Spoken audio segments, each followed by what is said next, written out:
Go play, go pa jonga, kmi kti bat kja jonga, kmi kti bat kja jonga.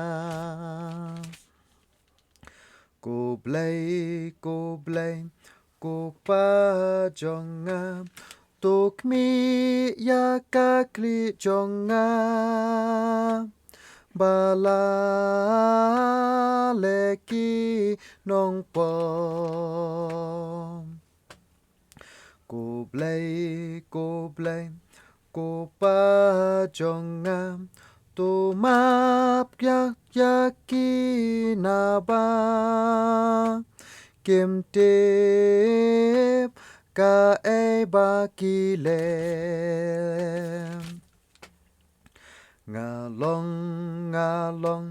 Ngalong unong pop, atrai to mapyanga, atrai to mapyanga.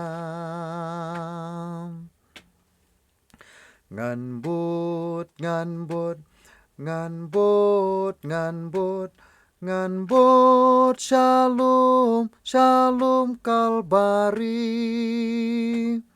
Nganbot, syakalbari. Tunang yalam mensim baba.